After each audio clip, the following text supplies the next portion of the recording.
Bismillahirrahmanirrahim. Assalamu alaikum everyone. I hope you are all good. Today we are going to discuss a poem No by Thomas Hood. वो एक London में एक book seller था, उसके बेटे थे, ठीक है। चलें आप स्टार्ट करते हैं इसको। No sun no moon no morn no noon no dawn no dusk no proper time of day. ना तो सूरज है, ना चांद है, ना मॉर्निंग है और ना आफ्टरनून है, ना ही सुबह है ना ही शाम है। कोई भी दिन का एक प्रॉपर टाइम नहीं है, ये बेवक्त सा दिन है, ठीक है, टाइम है दिन का।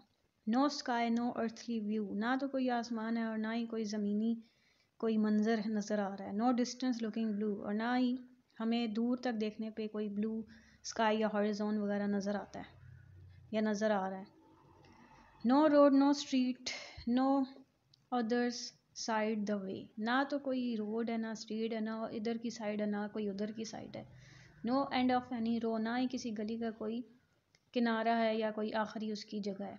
No indication where the crescents go, no top of any steeple, no recognition of familiar people, no courtesies for showing them, no knowing them, ना तो कोई चांद है, ना ही कोई इस तरह की चीज़ है, ना ही लोगों के कोई जाने पहचाने से चेहरे हैं, ना ही कर्टेसी आप कह सकते हैं अच्छा किसी के साथ अच्छा पेश आना, पोलाइट पेश आना या कुछ अच्छा शो करना करेक्टर। ना ही किसी को हम जानते हैं, ना ही कोई हमें जानता है।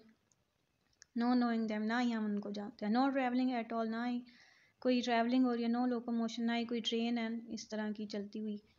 No inkling of the way, no notion, no go by land or ocean, no mail no post, ना ही कोई आ रहा है ना ही कोई जा रहा है, ना कोई ट्रैवलिंग हो रही है, ना ही कोई लैंड है ना ही कोई ओशन है। नो मेल नो पोस्ट, कुछ भी नहीं है, ना किसी से बात हो रही है ना पोस्ट है, ना ही कोई पोस्ट आ रही है ना ही कोई ख़त आ रहा है। No news from any foreign coast, ना ही किसी बाहर की मुल्क से कोई जवाब या सवाल या कुछ भी आ रहा है। No park no ring no afternoon gentility, no company no nobility, no warmth no cheerfulness, no healthful ease, no comfortable feel in any member, ना तो कोई पार्क है ना कोई रिंग है ना कोई आफ्टरनून भी चहल पहल है, ना किसी के साथ किसी की कोई बनती है, ना किसी के पास कोई खुशी है, ना वर्म ना गर्माहट है और ना ही किसी के पास हेल्थ है।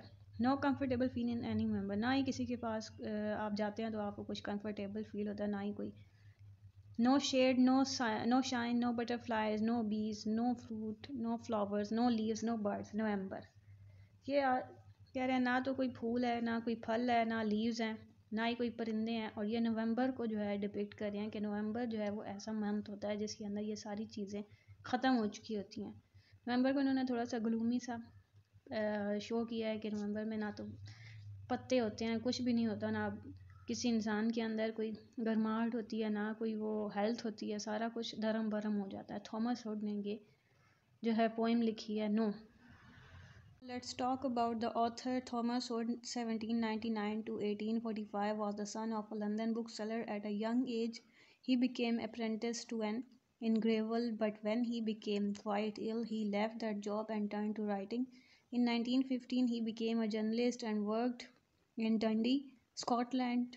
Later, he became the sub-editor of the London magazine. He was known in his lifetime for his comic verse, but it is his more serious poetry that is remembered today. Thomas would जो है वो एक book seller, London में एक book seller था, उसके बेटे थे और उन्होंने कोई काम स्टार्ट किया लेकिन बीमार हो गए। फिर उसके बाद उन्होंने राइटिंग स्टार्ट कर दी, जर्नलिस्ट बन गए और फिर उसके बाद वो एक लंदन मैगज़ीन के एडिटर बन गए। और उनकी जो ज़्यादातर राइटिंग्स हैं वो कॉमिक है, लेकिन आज अगर उनको जाना चाहता है तो उनकी जो सीरियस पोएम्स वगैरह हैं या सीरियस नोट के ऊपर जो चीज़ें लिखी गई हैं उसके लिए उनको जाना जाता है पोइट्री के लिए।